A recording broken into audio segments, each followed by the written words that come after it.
சிவதந்தை ஞான வைரத்துளிகள். இனிமையான குழந்தைகளே, உலக ஆத்மாக்களை துக்கத்தில் இருந்து விடுவிப்பதற்காக மனசா சேவையை அதிகப்படுத்துங்கள். சம்பன்னம் மற்றும் சம்பூர்ணமாகுங்கள். ஒவ்வொரு குழந்தையையும் சர்வ கஜானாக்களின் மாலிகாக்கியுள்ளார். கொடுப்பவர் ஒரே ஒருவர் மற்றும் அனைவருக்கும் ஒரே மாதிரி சர்வ கஜானாக்களையும் கொடுத்திருக்கிறார். சிலருக்கு குறைவாகவும் சிலருக்கு அதிகமாகவும் கொடுக்கவில்லை. தாரணை செய்பவர்களில் சிலர் சர்வ கஜானாக்களையும் தாரணை செய்பவர்கள் மற்றும் சிலர் தங்கள் சக்திக்கேற்றவாறு தானை செய்கின்றனர்.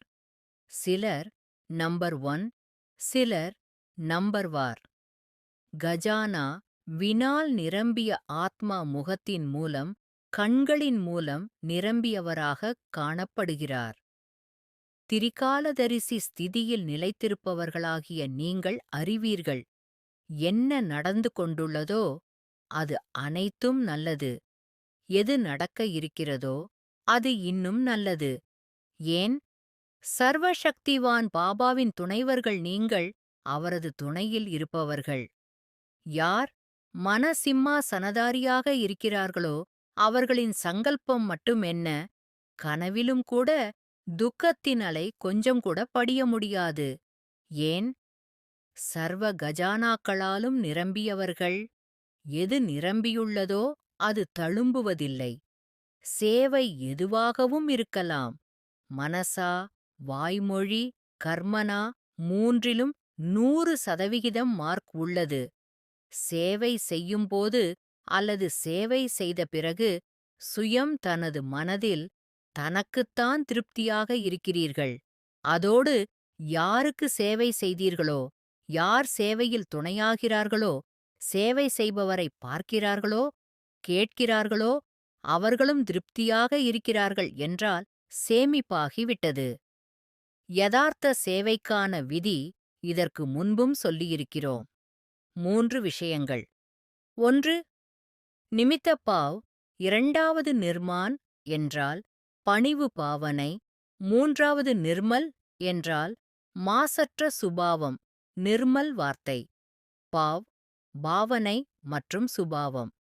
சொல்வொரு சக்தியைக் கூட கட்டளைப்படி நடத்த முடியவில்லை என்றால் நிர்விக்ன ராஜ்யத்தின் அதிகாரியாக எப்படி ஆவீர்கள்?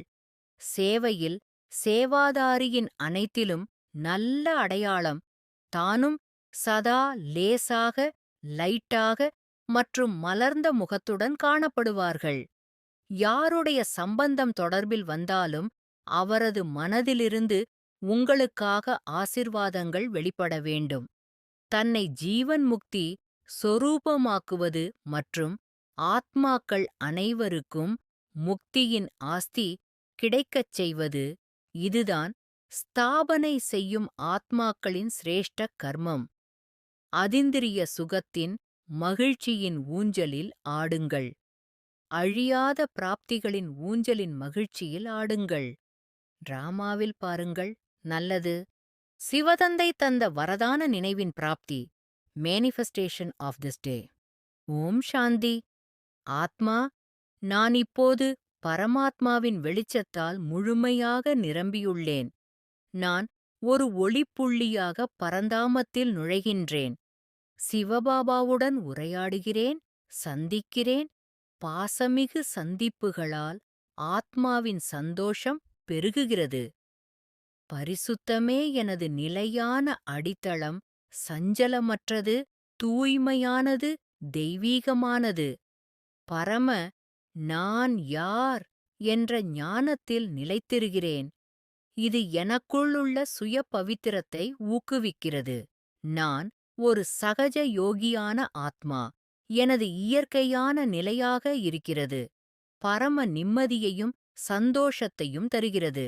யோகத்தின் மூலம் நான் ஒரு தபஸ்வி மூர்த்தியாக மாறியிருக்கிறேன். நான் உணர்கிறேன்.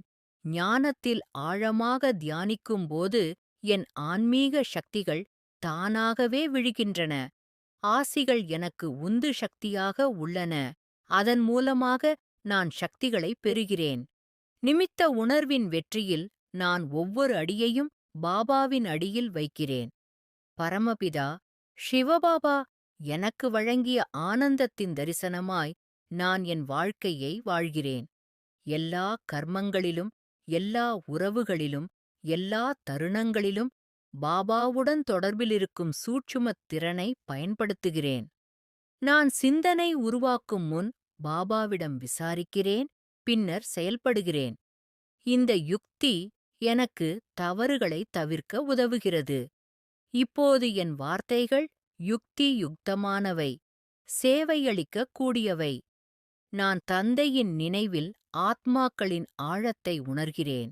அவர்களுக்கு தேவைப்படும் சக்திகளை அளிக்க முடிகிறது. பாபாவின் ஒளியை மற்ற ஆத்மாக்களோடு பகிர்கிறேன்.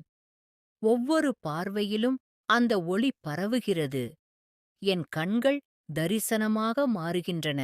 நான் பாபாவின் தூய கண்களை பிரதிபலிக்கும் ஒளியாக மாறுகிறேன். வாழ்வின் ஒவ்வொரு படியிலும் பாபா எனக்கு வழிகாட்டுகிறார். வழிகாட்டுதலை நிமித்த உணர்வோடு ஏற்கிறேன். ஆன்மீக யோகமே எனது உண்மையான அடையாளமாகிறது. எனக்குள் பரம்பர சாந்தியை நிலைநிறுத்துகிறது. அமைதி எனது குரலில் சிந்தனையில் ஒலிக்கிறது. நான் அந்த அமைதியை உலகத்திற்கு வழங்கும் தூதுவனாக இருக்கிறேன். நான் சக ஆத்மாக்களுக்கு புனிதமான அதிர்வலைகளையும் பரமசாந்தியையும் பகிர்கிறேன். இவை அனைத்தும் பாபாவின் கட்டளையின் அடிப்படையில் நிகழ்கிறது அல்லது மன்மனாபவ. தன்னை ஆத்மா என உணர்ந்து ஆத்மாவின் தந்தையான பரமாத்மாவை அன்போடு நினைவு செய்தால் ஆத்மாவில் இருக்கும் 63 ஜென்மங்களின் பாவ கர்மங்கள் அழிந்து போகின்றன. ஓம் சாந்தி.